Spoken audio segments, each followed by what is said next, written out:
I call to order the special city council meeting for Friday, December 27, 2024 at 2 p.m.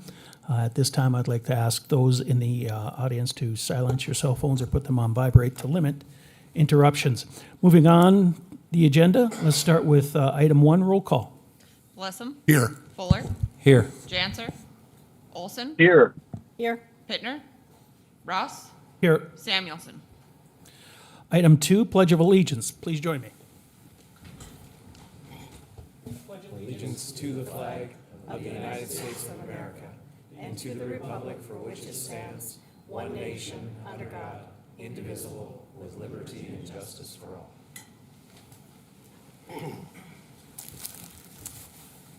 Before we get into the real purpose of this meeting, we do have just one item to take action on, and that is the last of the alcohol beverage license renewals, item 3.1. What are the wishes of the council? I'd move approval. We have a motion by Mike. Second. Second by Rob. Is there any discussion? Mr. Mayor? Yes, Mike. Michaela, how many do you have left now after these? There's 2 right now that have been denied by building and or fire. So we won't see those till they get some things completed. I would say we have still the remaining 5 or 6 that we had at the last meeting. Okay. I have reached out by phone or email again to see if they would like to renew, so. Okay.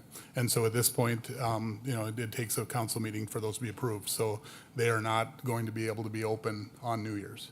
Correct. I'll be Day. providing a list to the PD of people that can't be open after midnight on December 31st. Okay, thank you. Any further discussion? Lisa? I just want to thank staff for trying and trying and trying. I think that they have gone over and above what was necessary, and I appreciate that. And hopefully there isn't any kind of negative comments or backlash regarding what will ultimately happen on January 1st, because I think that they have done what they needed to do. I agree. Anything further? Seeing none, we have a motion and a second. Please call the roll.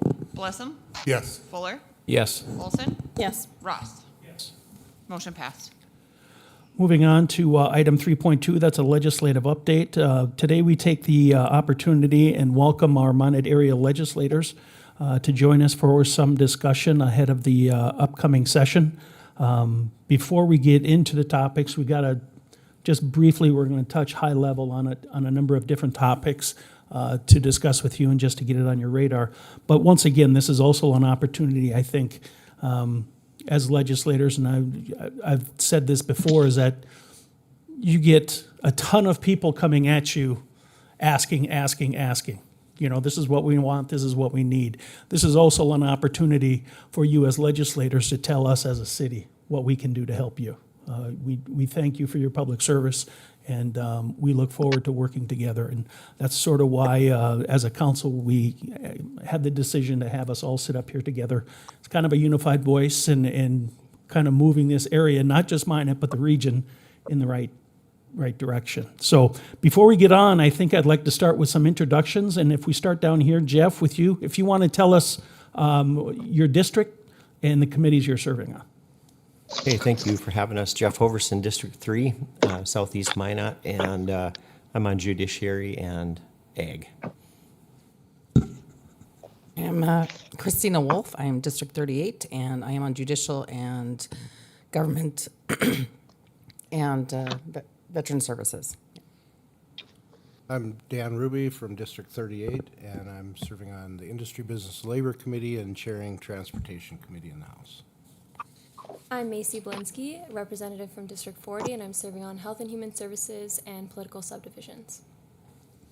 Greetings, everybody. My name is Randy Burkhardt. I'm State Senator from District 5, which is Southwest Minot, basically. A little bit to the east of that, too, but this is my 8th session. I'm serving on appropriations, and I'm serving on government ops of appropriations. Bob Paulson, State Senator, District 3, and I serve on Judiciary and Transportation. Matt Ruby, District 40 House. I serve on Human Services and Energy and Natural Resources. Jose Castaneda, District 40 Senate, Judiciary, and Government Affairs. Jay, do you want to go? Yes, thank you. Jay Are you Fisher. unmuted? I am. Can you hear me? It says I'm live. Can you not hear me? Nope. Is that an issue on our end? Bye. It says I'm unmuted on mine. Okay. That's screen. We'll get right to you, Jay. We're going to try and fix the audio. Thank you very much.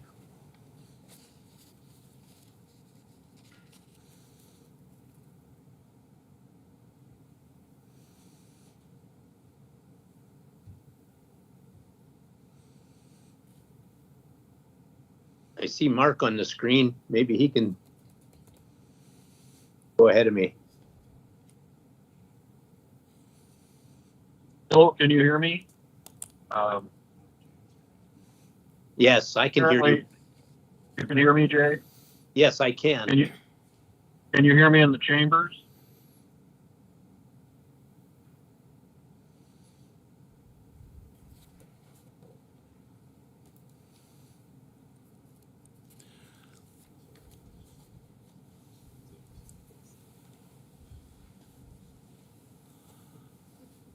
We'll get back to you, Jay, okay? Thank you. Okay. Sure. Carry on. But moving on the agenda, I think we've got about 7 or 8 different topics that we want to touch base on. And we've kind of we wanted to limit it. We know time is important, and especially during the holidays. But we'll start off, we'll talk a little bit about, we have Jason Sorensen here from the city of Minot to talk about, give us an update on flood protection. And then just kind of segue right into NAS. Jason? Yeah, sure thing. Welcome, everybody. On the flood control side of things, there's $76.1 million that was written into legislative intent. So we put support behind that proposal to continue forward.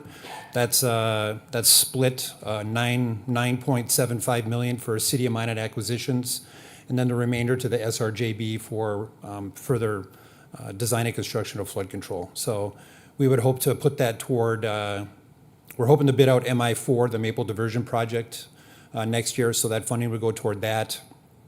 And then 8 and 9 should also be pretty close to being ready to go for bid here in the next year and a half.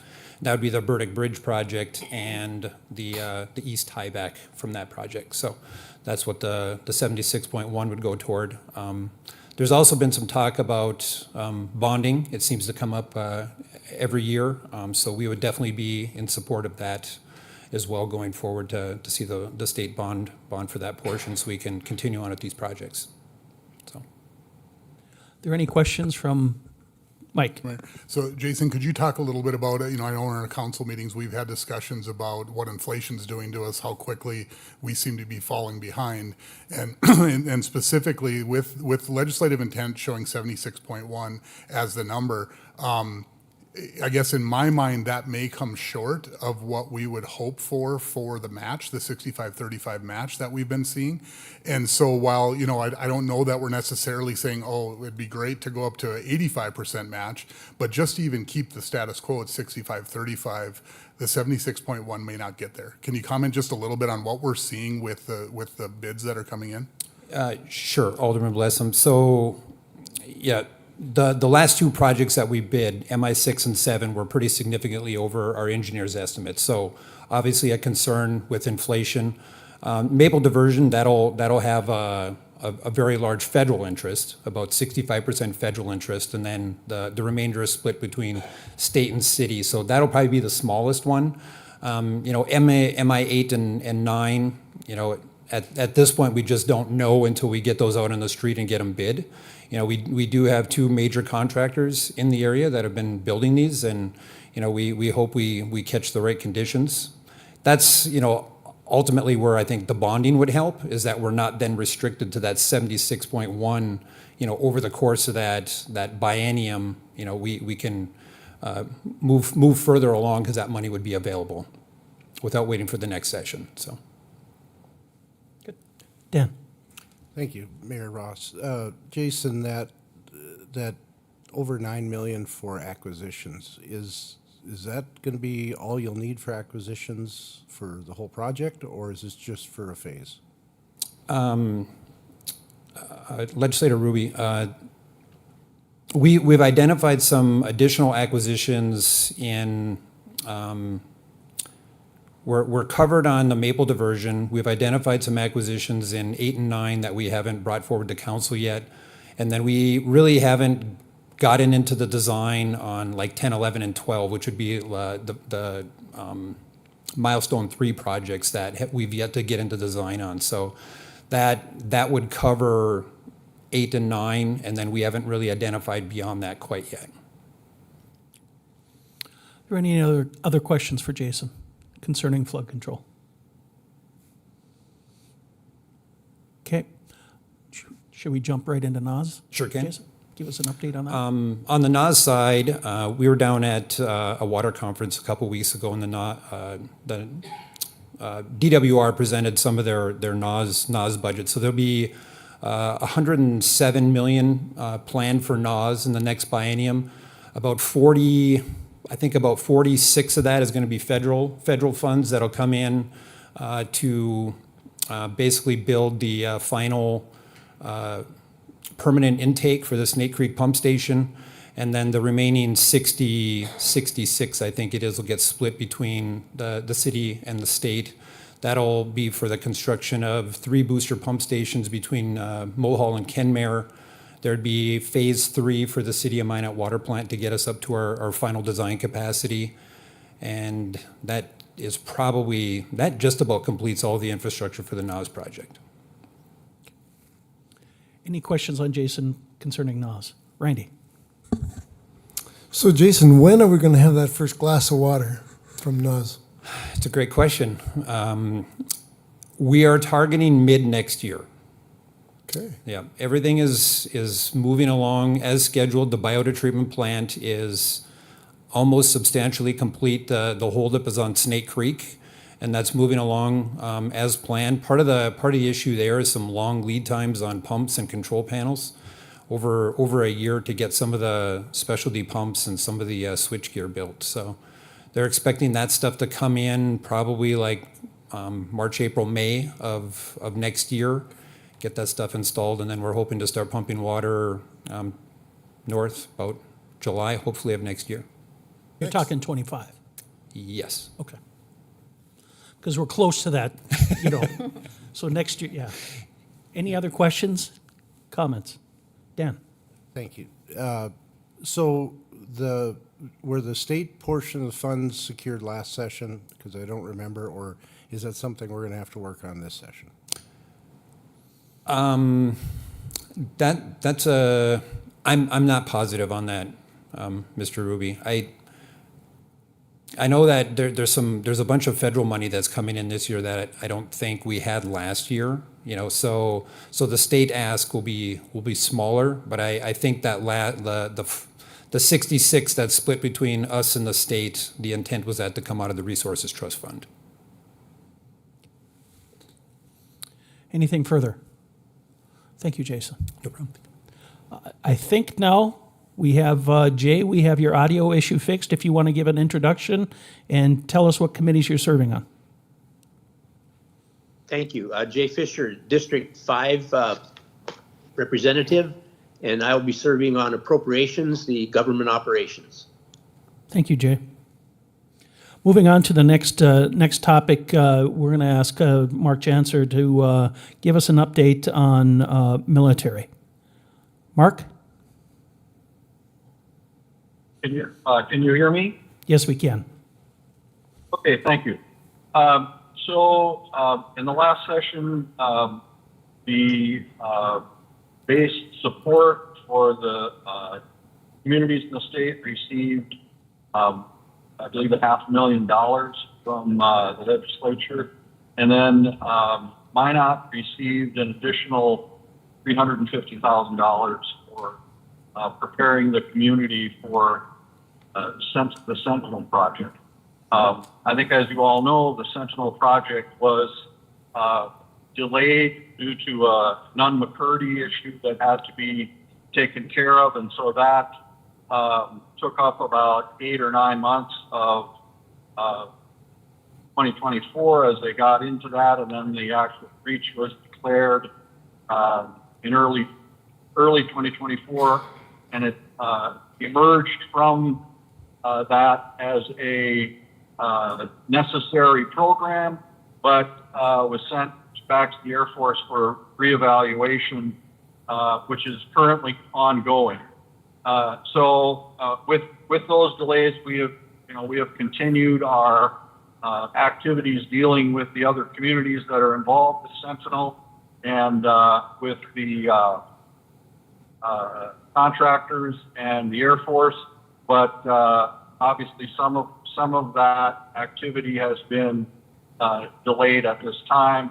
But we expect that we'll be past that issue and moving forward very rapidly as we get into 2025. So we want to make sure that we're dealing with that in an appropriate way. And I believe that the ask is going to be similar to what it was in the last biennium. So that's kind of where we're at. And we're coordinating that with obviously with Grand Forks and Fargo and folks at this, as well as the State Military Commission. Okay, are there any questions of Mark? Mark, do you want to hit on, I know we've had some discussions with our congressional delegation and more in particular Senator Hoeven about kind of the changing of the schedule or trying to have them run concurrently? Sure, I'd be happy to, Mayor. So one of the things that we've had conversations about is the original plan, which is now being revised, called for a consecutive type of approach, going first with the base in Cheyenne, then with the missile field in Montana, and then third with the Minot missile field. And as then Air Force Global Strike Commander General Tim Ray told me, I chose to retire operational risk first, and Minot is the most solid missile field, and so we were leaving that until last. However, with the Nunn-McCurdy breach, that is all being reevaluated, and in discussions with Senator Hoeven and with the Undersecretary of the Department of Defense, Mr. LaPlante, we are asking for them to look at a much more concurrent approach, which would provide a variety of benefits, not the least of which is some cost savings, but also would somewhat lessen the impact on the community at any one given time. So that is still under discussion and being worked. Thank you, Mark. Are there any questions of Mark since we have him here? All right, Mark, you must have done a good job. There are no questions. Thank you. All right. Moving on to the next on our hit list is childcare. And if you know or don't know, we do have a committee on the City Council, Community Committee on childcare and dealing with childcare issues. We do have Councilwoman Lisa Olson who chairs that committee. So Lisa, I will... Thank you, Mr. Mayor. So the Committee on Childcare began meeting in 2023. It is a committee made up of childcare providers, parents, energy sector, human resources staff, planning and zoning staff, MAC, EDC staff, childcare licensing staff, and Minot City Council members. We will be welcoming a childcare director from Minot Air Force Base in 2025 when we meet. Our purpose has been to first understand the needs for childcare in the Minot area while understanding what services are available for everyone. Ultimately, we would like to provide some resources to families or providers to lessen the impact that we are all seeing from a lack of childcare options. Over the course of about 15 months, we realized some striking details. First, childcare, particularly for infants, is very difficult to find. Families and providers shared stories of waiting lists that are 3 to 5 years long.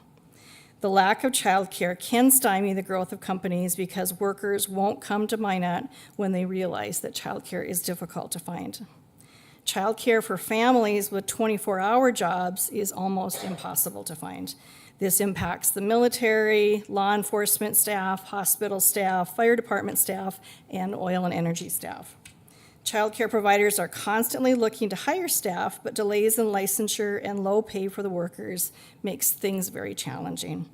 And childcare center directors often lack the business training that is required to run a business with multiple employees. While many of these things on this list appear to be negative, there was one bright spot, and that was the approval of HB 1540 in the 2023 legislative session. That appropriated $66 million to help alleviate some of these concerns. But unfortunately, this information has not been widely shared. Our committee received a presentation on the funding, but it appears through many discussions that we have had that families and providers were not aware of some of the potential benefits. So we have partnered with MAC EDC to try and share this information with not only the member investors of the chamber, but with families, current child care providers, and possible potential providers. As all of you go into the 2025 session, our committee's request is to continue funding child care initiatives because we believe that economic growth and workforce issues begin and end with child care. Please do not look at the remaining funds from 2023 as a failed attempt to make a difference, but rather find ways to communicate the benefits that these dollars can provide. Minot's Committee on Child Care continues to meet because we see the needs for our community. We want to be on the forefront of finding ways to collaborate with others to find solutions to this great need. We sincerely hope that when we report back in 2026 that there has been a significant change to our child care situation. Thank you. Thank you, Lisa. Are there any questions, Lisa? Seeing none, we'll move on. Next up on the agenda, moving right along, is Hub City funding. We'll ask our Finance Director, Dave Lakefield, to step forward.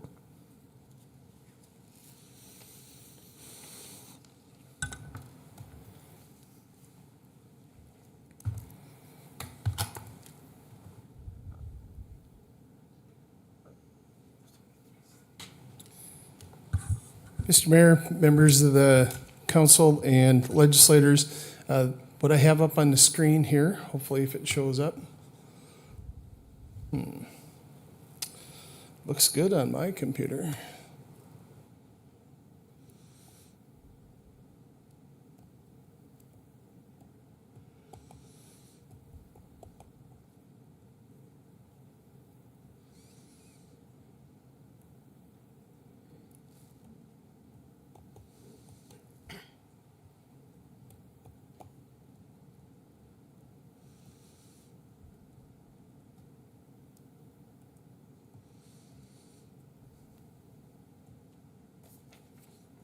Let me try it now.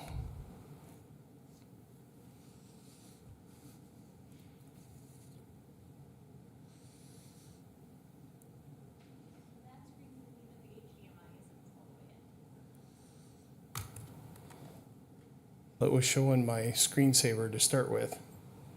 Oh. You're on right, there should be a display spot by your clock. It should give you the option of showing what your program you're using instead of your screen.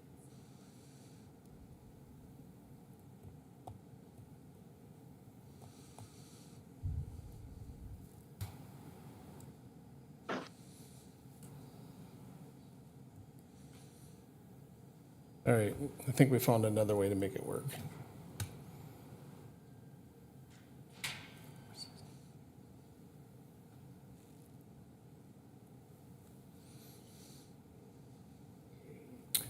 All right, looks like we have it up on the screen.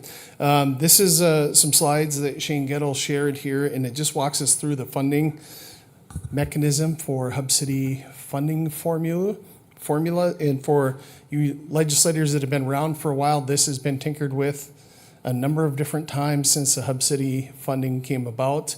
And in the 2019 session, There was a lot of work done in the interim, and we came up with an agreement with all the Hub City funding, and it went through the 2019 session to come up with a formula.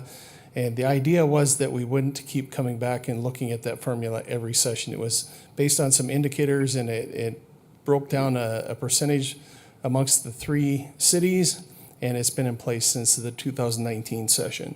So we'll go through and show just a little bit. This shows the funding flow chart for the GPT tax. The estimates based on for the current biennium.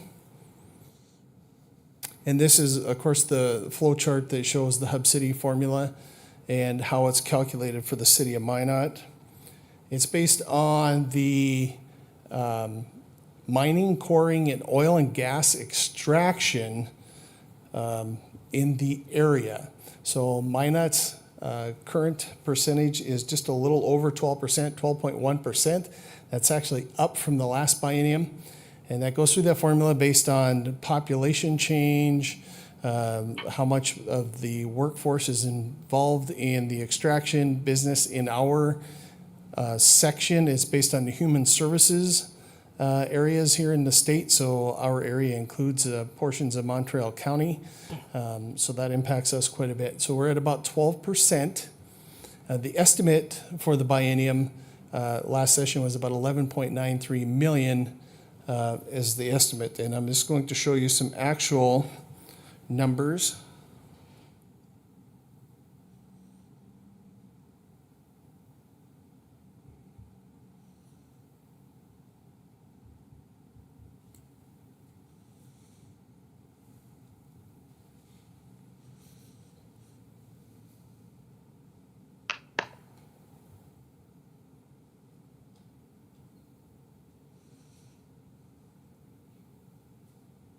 See, these are actual collections dating back to 2018. And like I said, 2019 was when the formula changed in mid-year of 2019. So we saw a substantial increase in the amount of collections just due to the formula change mid-year in 2019. 2020, it actually retracted a little bit. That is due mainly to the effects of COVID. And if you remember when COVID first hit, I believe it was about April of 2020, we actually saw the price of crude plummet and go negative for a short time, so that impacted our collections quite a bit.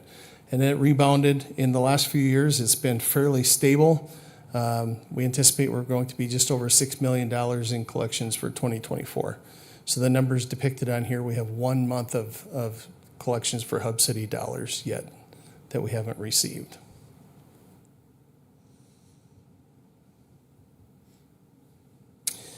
In some of the conversations that we've had recently, there are some legislators and some other folks from Hub Cities looking for information related to how we've utilized Hub City funding across the state. And we've had the conversation with some of you before that Minot's approach has been a little bit different than some of the other cities. Some of the other cities were maybe impacted or weren't quite as large or able to handle the influx of population, for example, Williston. So they had a lot of unique needs, and they had to go out and bond and issue debt to handle some of their infrastructure funds or infrastructure needs, and they rely on the Hub City funding to service that debt. Of course, they receive quite a bit more Hub City dollars than the city of Minot does, but we've had some requests recently about how much debt that we have that is related to oil activity. So I'll just share with you, if I can slide this over to the other screen, what we submitted. And this was submitted to the finance director in the city of Williston. So this was our debt that we've issued, and we have an estimate based on how much of that is directly related to the oil activity. So of the debt that we've issued, looks like going back to about 2015, about 35% of that, a little over 30% is oil related or deemed being oil related. I think if you look at the other cities, they're going to have substantially more debt and heavier debt service burden than the city of Minot does related to that. That's all I have for you today. Mike? So Dave, thanks for that. Just to, one of the main reasons I think why that's so important is that if there was a change to the formula, if there was a different way of looking at things related to debt, this isn't saying Minot didn't have huge impacts. It's that we managed those different from a financial perspective. Is that a good way to put that? Because I think in one of the discussions I remember, part of the question became, are the other hub cities, did they have to take on a lot different debt load than we did? And do they look different in this perspective? And could that drive the hub city formula? Is that a good way to put that, I guess? Mr. Mayor, Alderman Blessum, you're exactly right. Minot had a lot of other things going on, flood control and NAS being two of them. We knew that we were going to issue a significant amount of debt related to flood control. And the more debt we have on our books, the more that impacts our ratings, the more expensive it gets. And when you're looking at those big multi-generational projects, long-term financing, even 25 or 50 basis points over 40 years amounts to millions of dollars. So we were very conservative about issuing any other debt that wasn't related to those large infrastructure projects. So that was even before my time. I came on with the city in 2017, so kind of in the middle of this. That was kind of a conscious, strategic decision that was made on how they were going to handle that. So we end up with a different situation. We funded a lot of other things with other funding sources, sales tax, property tax, other types of things. So when you look at the city of Williston and their mill levy is considerably lower, but they bonded for some of that infrastructure and are paying for it over a series of years, where Minot either paid for it up front or had a different funding source that they use. So a lot of moving pieces there. There isn't one that's right and one that's wrong. It's just different circumstances and different approaches to how they dealt with those challenges at that time. I don't know where we're going with this. I think from my perspective, and the reason we went through all that work back in the 2019 session is we wanted stability with the funding formula. That if we could take the formula itself out of the equation, that we knew that was going to be somewhat stable. The fluctuation between production and the price of oil is enough instability in that funding formula, let alone worrying about what was going to happen every time at every legislative session and how we were going to carve that up. So I think our preference is that we like the formula, we like the stability, unless somebody wants to give us more. I don't think that's the risk that we're going to see. But we like the stability of at least having the funding formula somewhat stable. Continue. And then Dave, can you remind me as well, how are other local subdivisions also involved in the funding formula? So would Minot Public Schools also have money coming from that formula? I believe they get some, don't they? Yeah.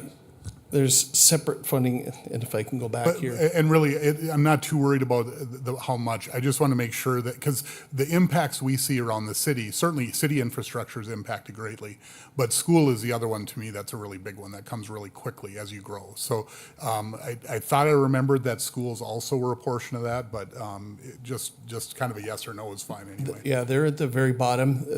They don't come out of that same hub city formula. They have their own allocation in the GPT formula, so but they would get some oil producing schools and oil producing counties are eligible for some of that funding. Thank you, Mike. Are there any questions of Mr. Lakefield? Seeing none, thank you, Dave. Next on our agenda, we have Chief Kelly to come up to talk about fire insurance. Thank you. Mayor, legislators, and representatives of our council. We have been working with Representative Lauser on getting a legislation moved through for liens for debris removal after a fire. What's happening is we have a fire happen and they're kind of neglected and we can't get them cleaned up, and then it goes back to the local governments to be able to pay for them to get cleaned up.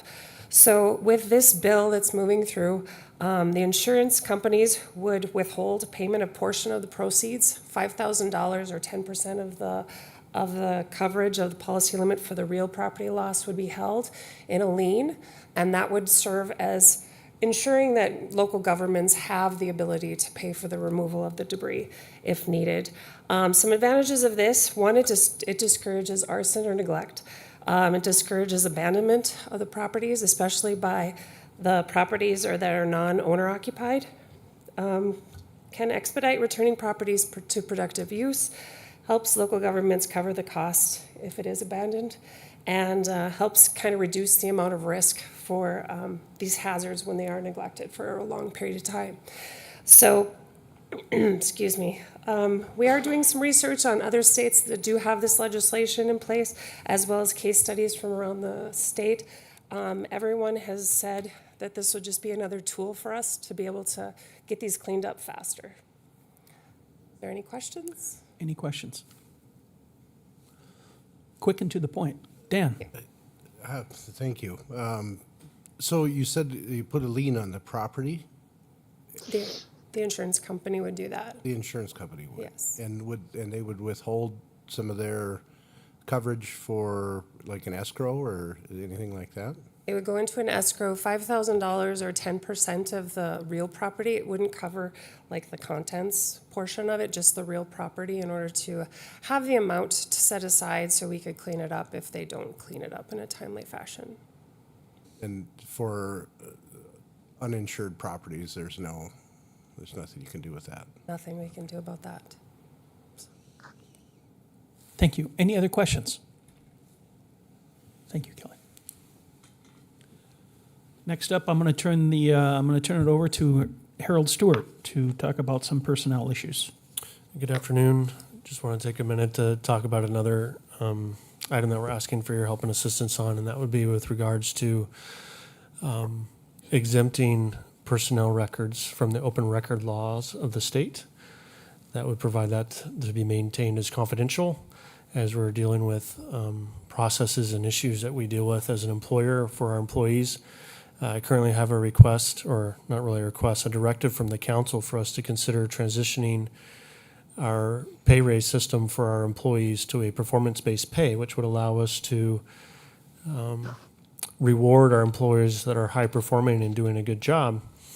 But the challenge and the concern that I have with that is, as long as all of our evaluations are open record, that sometimes some constructive feedback could be misinterpreted or misconstrued by the public as though an employee is not performing properly, when that's not the case. We're just trying to help our employees be better and set goals and objectives for them to be able to accomplish that. In addition, we've also been in the heat of the moment with regards to a very public personnel issue, and having the public scrutiny as part of that process in an already complicated process exasperates that significantly more. I understand the need and the want for transparency. We are a public entity. We're using public funds and those kinds of things, so I'm not opposed to transparency at some point. But at the heat of the moment, while those individuals are employees of ours, that creates substantial risks and concerns. In addition to that, having it all public, we are subject to lawsuits and those kinds of things. And so if all of our conversation is public, all we're doing is creating a public record in open meetings that can be used against us in court, which then leads us to that we don't want to talk about it in public. And I think and so along with this, aside from the records being exempted from the open records laws, the other piece would be to give city councils the ability to go into closed session and discuss personnel matters. Because right now, as a city manager trying to keep the council advised, I have no way of doing that without violating open record laws or talking about it in an open public meeting.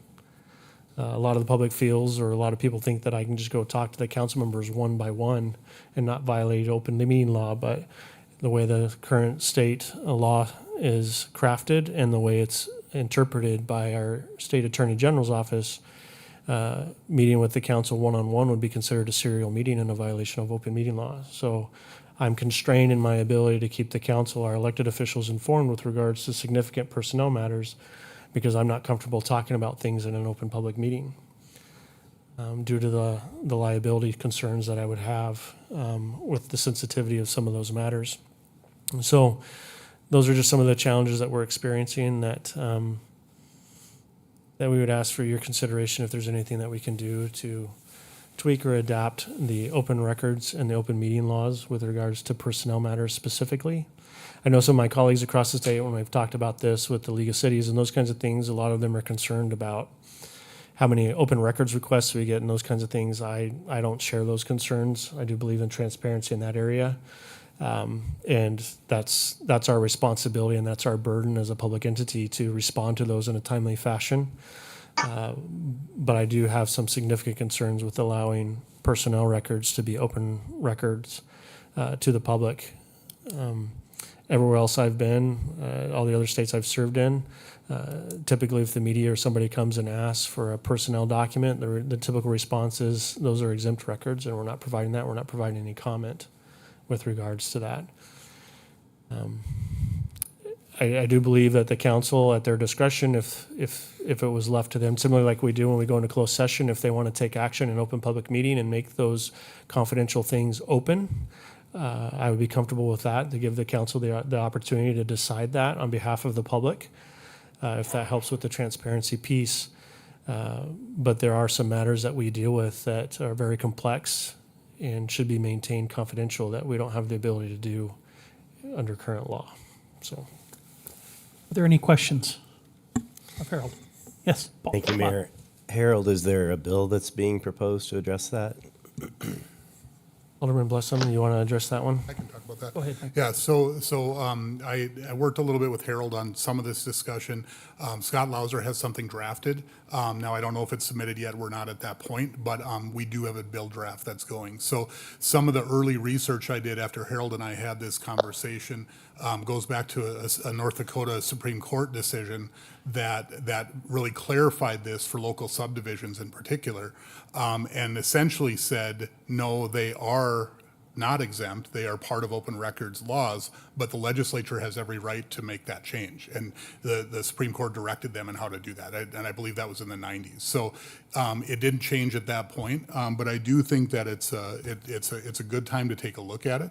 And Mr. Mayor, if I can continue, I'll just give a little bit of commentary because I guess I feel like I'm a little bit a part of driving this, mainly because of what Harold referred to at the beginning, which is that part of our council directives coming out of the end of our budget cycle was to direct city staff to come up with a plan, as he mentioned, to pay employees on a merit-based scale so that our top performers, the people that are doing in the 80-20 rule, the 20% that are doing 80% of the work, that we can reward them and that we can pay them commensurate with their efforts. And on the flip side, those that are lagging may see some lower numbers. You know, we went through a budget cycle where the proposal in front of us was an over 7% increase across the board, every single employee. And so what this would allow us to do is to pull that back a little bit, but still make sure we're taking care of the top employees. So that's what's driving this, at least now. There are other reasons, as Harold alluded to, why this is important as well. But this is something, from my perspective, to make sure that we can run the city in the financially the best way that we can. This is an important piece of that because we all know what percentage of government cost is in its people. And so I want to make sure that we're taking the right steps to keep that under control and to make sure that we're doing right by all the staff that are working their butts off for all of us. So, Mr. Mayor, that hopefully that gives some color to why that part of it is important, because I'm all for transparency as well. You know, when Harold was talking about this originally and saying, hey, we're one of the few states, I kind of like being one of the few states on a lot of things. I think that's a good thing in many, many respects. And we do want to be very careful when we're pulling back on transparency. That's why my hope is that if this does get into committee and there's some discussion, there's a bunch of ways to deal with this. It could be that, it's they're non-public records for a certain amount of time, only while they're still employed. There's different ways to do some amendments that could maybe make this palatable, because I do think that there are good reasons why we may want to look at this and go this direction. Thank you, Mike. Are there any questions? Seeing none, we'll move on to the next on the list. I'll throw it back to you, Mike, to discuss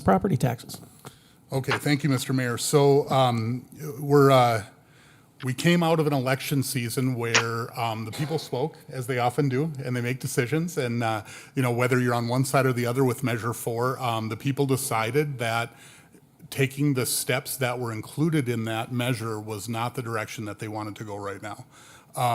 So you all head into session now with that sort of in mind. I was at an event a couple weeks ago with a number of legislators, and I stood in a group with 5 of them, and each of the 5 had a different bill they were bringing on property tax. So it's going to be the Wild West this session. Everything from going to full funding of schools to other types of buy downs, extending the homestead credit, whatever those pieces are. And so I thought it would be good in this discussion, at least for me to I'll give some perspective. I would invite my colleagues, if you've got slight differences or different ways of looking at it from the council, to also add those. The first thing that I would say, listening to Governor Burgum's speech, as he talked about the idea that local officials are really where this resides. And I don't disagree. I'll be honest. That's one of the main reasons I ran for this post, is I wanted to do something about it. I believe during our last budget session, we did. We did some good things. We took some reserves. We gave them back to the people. It's a start in the right direction. And I truly do believe that electing good people is the only path to more palatable property tax levels. I don't think there's anybody that would disagree with that necessarily. The place where I maybe differ with the governor slightly is that while that is the case and we need to focus there, you all do still hold the law. So the way the law is structured, the way that we go about collecting property tax and the way that calculations are done and all the pieces that go with it absolutely is in your world because you write those laws. And so if there is going to be any structural changes, they have to come through the legislature. That's the way that works. And so a couple things that I'll throw out, just again, my perspectives, not speaking for the full council, I'll let the others add in. One of the things I guess I would like to see is I don't think I've ever liked the idea of the buy downs. I think that has backfired in many ways. We've created huge burdens at the state level while continuing where we've been at the local level, and that hasn't done what we've wanted it to do. Now, I'm sure everybody kind of liked seeing the $500 come off with the primary residence credit this session, after the last session. At the same time, I would guess for a majority of people around the Minot area, they didn't get the full 500. They maybe got 250 or 300, somewhere in that range, because outside of the city, every other taxing entity increased property taxes.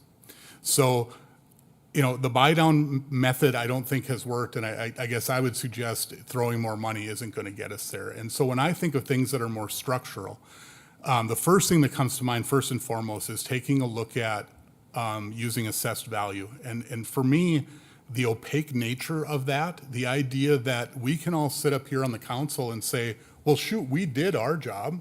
We lowered the levy, right? We did the thing we should have. Well, shoot, property values got you. So sorry, you're still owing more money. I think taking out that middleman of the assessed value, whether that's a square footage or other ways of looking at that, I think is something that I would like to see you take a look at. I would love it if we could sit up here and say, okay, our levy for this year is a little over $24 million. Divide that by whatever divisor that you've got, whether it's square footage or whatever that is. You already know your number. You don't have to wait for the assessor's office to tell you different. You've already got it. So I would suggest that you take a look at something like that. The last thing that I'll mention at this point is there are proposals or suggestions out there of taking a look at capping, whether you want to call it local spending, levy authority, whatever that looks like. And maybe for a different reason than others might have, I am not for those. Because I think what it does is if you say, oh, you can't go more than a 3% increase, I think what's going to happen is the vast majority of local subs are going to say, okay, well, we know what our number is going forward. We're going to set it at 3% every single time. And I understand that sitting in this chair because I know that we may face a time where we need a little more than that, and we're going to need the ability to do it. And if we're limited, we better build up reserves to get there. So what I would say is I have heard proposals that come with some kind of scalar or saying, hey, if you stayed under it for a couple years, you've got a little bit more ability as you go forward. If you do feel strongly that that's where we need to go, I would really like to see something like that in place because we should be rewarded when we do the hard work like we did to lower the levy and to put some money back in the people's pockets. I think that if that occurs, we shouldn't be still limited by that same thing. We should have the ability, if needed, to do what we need to do. And so, all the keep it local minded folks, they should not want these caps, because it is the people that sit at these types of platforms that should be making those decisions. I've agreed with that all along. The real question is do any of these reforms actually add up to more money back in the people's pockets? And that's really what we've got to figure out how to focus on. So, Mr. Mayor, that's my spiel for now, but I'll join the conversation if there is one. Anything else? Rob? Mr. Mayor, thank you. I'm going to agree a little bit here with Mike. I think one of the first things we have to, as a state, city, everybody look at is the assessed value. It's arbitrary. And while Mike said we did the hard work and we got the levy down and everything, a lot of people's returns got eaten up because the assessed values of their homes went back up. And it forces the city, I think, or cities, counties, whatever taxing entity you have, saying, hey, we know, you know what, this council is going to do this, so we have to get our money someplace else. So the assessed value then automatically goes up. So I think that's one of the things as a legislature you guys really need to look at. We've all heard it for the last year that property tax in the state of North Dakota is the main complaint amongst everybody, west, east, north, south, doesn't matter. So thank you. Thank you, Rob. Anything else from the council? Lisa? Well, thank you. I'll just add in that I think everyone in this room, everyone in the state, if you talk to them, no one wants to pay property taxes. But there is a differentiation between people who can't pay them and just simply don't want to. And I've been a proponent of the homestead tax credit. I think that there are people who certainly have such a limited income that property taxes, even a small increase, drastically impacts their lifestyle. And they make choices on whether or not they're going to, buy medicine or buy food or new shoes for their kids or whatever it is. And so I think an extension of that homestead tax credit and allowing, or I shouldn't say allowing, promoting that, getting that information out to the people who really need to hear it is so important, because I think that comes back to us when we're making decisions and considerations. We're thinking about that person who's going to be most negatively impacted. And if we know that they can be covered because they can benefit from that homestead tax credit, I think that it'll benefit all of us and it'll make some of our decision making a little bit easier. Thank you, Lisa. Any questions or any comments before we move on? Thank you. The last topic I want to touch on is transportation, and I have Brian Harinka coming forward to talk a little bit about that. Brian? Thank you, Mr. Mayor, City Aldermen, local legislatures. I appreciate the time to come up and talk a little bit about public transportation in the state of North Dakota. We've had a number of changes over the past couple of years that I wanted to highlight that has created some challenges for predominantly the four urban transit agencies in Fargo, Grand Forks, Bismarck, and Minot. So I do have a short presentation here I wanted to touch on. So the 2020 census caused significant shifts in our federal funding allocations, predominantly in Fargo, Moorhead, and City of Minot, with Fargo, Moorhead going from a small urban to a large urban, and the City of Minot going from a rural to an urban. That has changed a lot of our funding sources and how we receive and how we can spend our money that we get from the federal government. This has definitely raised some concerns about the adequacy and the equity of the funding to support our population and the public transportation needs we have within the urban communities. A little note to that, Service Basin Transit here in Minot that provides demand response services in the city limits as well as the 7 counties in the region. This affects them as well, because they are losing their rural funding that they would have used to provide those services within the now urban area. So we definitely have some significant challenges moving forward. So next slide. Currently, the state of North Dakota does provide assistance for public transit through their State Aid for Transit grant. Those funds are allocated to every agency in the state using a formula that offers a set dollar amount for each county. That amount is then divided among all the agencies, and then there are additional funds distributed based on the number of senior and disabled rides that each agency provides. This model works very well, works great for the rural agencies, but it doesn't work well for the urbans. The rural agencies obviously provide more rides to senior and disabled, where we don't do quite as much of that inside the urban on a fixed route type system. So you can see just some of our numbers here for City of Minot.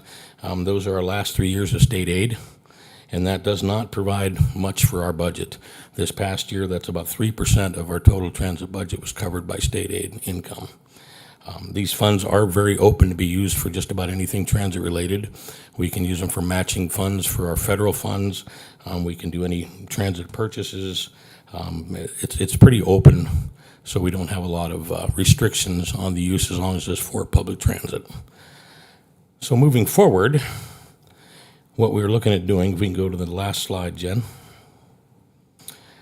A coalition of some representatives from our 4 urban transit areas, we've kind of formed together to look at alternative revenue sources to provide essential funding for our urban public transportation systems. We've been trying to collaborate with all the state legislators in each community to emphasize the importance of what we do and the urgent need for more funding. This funding aims to alleviate the financial burden on local sources that currently support these activities. So we're kind of requesting that this is something that is a bit of a priority coming up with this next legislative session. I've been in conversation with folks from Grand Forks and Fargo just as late as about 1:45 this afternoon. We are still looking at the dollar amounts we'd be looking for. We're kind of looking along the lines of, just as a for instance for the city of Minot, about 35 to 40% of our public transportation budget every year is funded with local funds. That number is going up. Our money is now being delivered to us from the federal government on an allocation. Our allocation from our grant this year is about $1.5 million. That could be as low as $950,000. That doesn't cover as much as what we were getting from the rural grants moving forward. So we could be on the hook for more local funding to cover our portion to provide the same amount of service that we've been providing. Couple that with the fact that we're possibly looking at losing some funding to provide that demand response piece. We're looking at some challenging times moving forward here in Minot. And Fargo's having some of the same issues because their federal funding does not cover the same things it used to do. There's more restrictions on what they can use the money they receive for now, which is causing them to have to pull more out of pocket. So we're just asking that we look at some funding sources. We're currently looking at a possible percentage of what we have locally left over, for instance. So out of that 35, 40%, if we could get the state to cover 50 to 75% of that, to bring down that local cost and that local match each year, that's something we're looking toward. So we'll be reaching out to some of you legislators here in the near future to see if we can collaborate with you and come up with some ideas and issues we can bring forward to try to find a way to work with these funding issues. They're going to be significant moving forward, and we definitely could use some help on the urban side. Thank you, Brent. Are there any questions? Jose. You said 75% of the cost is paid for by city funds, right? I understood that right? No, currently right now in the city of Minot, about 37 to 40% is covered by local funds. Federal funds cover 55 to 60%, and then that small $50,000 covers about 3%. And so of that 30, of the part that the city covers, how much of it is from fares and how much? Very little. Fares are going to be about 7 or 8%, depending on the year. And then there's some other small, like we do some advertising income on our buses that's flexible from year to year, depending on how many advertisements we sell, things like that. But just as a for instance, for 2025, our total budget for transit was about $1.7 million. Federal resources, state resources, fare revenue covers just over $1 million of that, leaving us about $666,000 that's responsible for from the local level. And my last question is about how many people a year does our Minot public transportation move? Right now, on the fixed route side, we've done about 80,000 rides this year. We're looking to finish the year at about 81.5 possibly. On the demand response side, it's about 50,000 additional rides within the city limits that's been provided. Thank you. You're welcome. Mike? Mr. Mayor, and Brian, if I could just clarify the one portion. So you said about 660,000, that's about our property tax levy that we're passing through, correct? That's our local share. Part of that this year, Alderman Blessing, came from interest revenue. Sure. So that wasn't all property What tax, but was that the was levy? local funding. 650-ish was the levy, if I remember right? I don't have that here with me, unfortunately. I kind of grouped that together for the purpose of this presentation. Any other comments or questions? Dan? Thank you, Mayor Ross. For the state portion, is that from the Transportation Distribution Fund, or is there other grant funds that were provided? Currently, for the state aid is predominantly through the state aid for transportations from the Highway Distribution Fund. There's a formula that gets a certain percentage of those monies that come into the transit bucket. And then I know every biennium we approach the legislature, and the legislature's been very kind to us over the years in making sure they firm up that bucket of money with some other resources to make sure there's a certain dollar amount in there in case the receipts coming in aren't as high as expected for that amount of funding. That 48,000 came from that distribution fund? Yes, sir. Okay. And then I believe there was a time where some extra, I think maybe it was during COVID, where some extra federal dollars came in. I believe budget section approved the distribution of those funds. There was a lot of extra money during COVID. As a matter of fact, we here in the city of Minot, I can't speak for the other cities, but we were 100% funded by federal funds for about 19 months. So we expended no local or state dollars for our day-to-day operating. And then we leveraged those dollars that we had allocated previously to use for some capital purchases at the time. So that was a very small burden on the community. And then you mentioned the service basin transportation. Do you coordinate with them when there's riders that need the assistance with wheelchairs, or they take the call separate? Yes, Mr. Ruby. We contract with them with an agreement to provide our required paratransit service. It goes with fixed route. So they provide that service within the city of Minot along with their other demand response, which is a door-to-door service for anybody that needs it. It just has to be reserved 24 hours in advance. But yeah, we work very closely with Service Basin. Any other comments, questions? Randy? Mr. Bryan, so are our vehicles, are the buses too big, or should we get smaller buses, or is that another funding issue? That's another issue, sir. But no, I don't think they're too big because you don't know what you're going to have at any given time when you're running a fixed route. When you're running a demand response, you set those rides up based on what your capacity is. But on a fixed route, today at 10 o'clock, we may think we're only going to have 7 or 8 riders for that hour, but all of a sudden we may have 8 more people that want to go to Walmart that we don't normally have. When you're running that kind of fixed route service, you don't have that crystal ball to know how many riders you're going to have. So when you build that, you build it to what your hourly capacity could possibly be, even though there will be those times where you will be running a little bit less than capacity on those buses.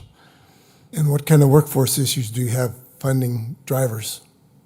It had been challenging. This year we've been very lucky finding drivers. We did, last year we had to put off adding 2 additional routes here in the city because we couldn't find drivers to staff them. Because obviously that's, if you don't have drivers in the seats, you can't put the buses on the route, so it is definitely challenging. But we got extremely lucky this year and found some good drivers. We have been getting a portion of our workforce from out of state. 2 of my 3 most recent hires have come from, one from Arizona, one from Pennsylvania. So we're pulling in workforce from other areas to come into North Dakota. Thank you. Any other questions? Thank you, Brian. Thank you. Well, at this time, those are the topics that we wanted to just briefly discuss here today, this afternoon, with our legislators. But I also want to give an opportunity for our legislators to give us their thoughts, or maybe some advice for us on what we can do or what we should do, or how to best be a resource for you when you spend your time down in Bismarck. So I guess I'll just start on one end with Mr. Halverson, if you wanted to start off. If you have any thoughts, if not, we can move on. Yeah, I don't really have any thoughts. It's been nice to be here, and I thank you for having us. This is really a nice opportunity. Yep. Thank you. Christina? As well, thank you for having us today, and there's a lot of information there, a little bit more than we got at our other meetings, so I really don't have anything to add. Thank you. Dan?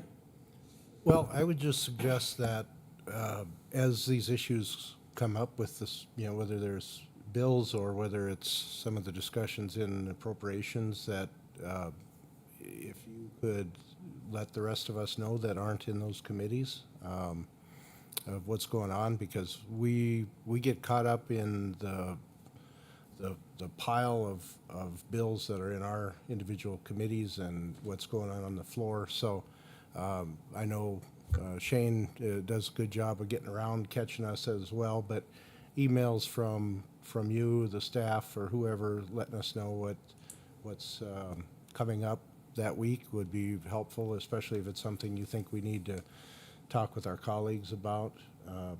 And if it's coming up in one of our committees, some of the perspective of any changes that might have happened with the bill as well, or the funding discussion or something like that. So when we get asked about it, which frequently we do, I mean, I've never been on appropriations, but appropriations members will come over to me and say, here's what we're doing with the flood funding right now, and we're working on this. So I'm sometimes getting it from them, but not necessarily from your perspective. So it'd be good to keep us up to speed. What's the best way as a council member to get in contact? What would the most effective? Email's the best, yeah. Good.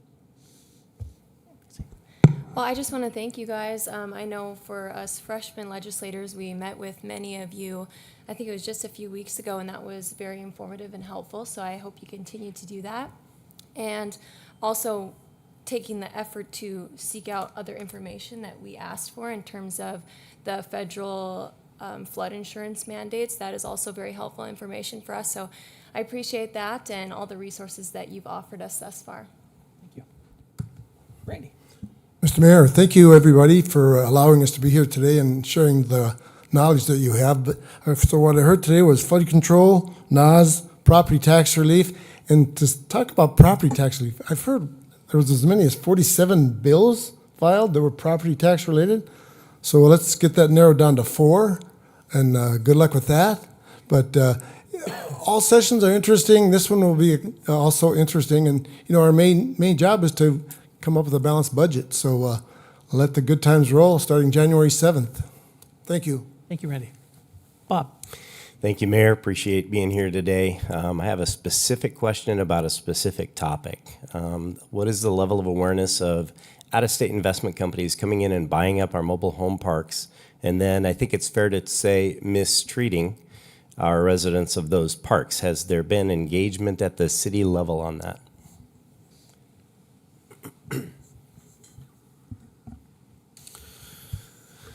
I guess the city's position on that would be it's a private transaction to some degree. As long as they're maintaining the codes and the ordinances with regards to how that property is laid out and those kinds of things. The ownership matter is really a property owner matter and a civil matter that we try not to get involved in. We're trying to balance more of maybe local government isn't always the answer to everybody's problems.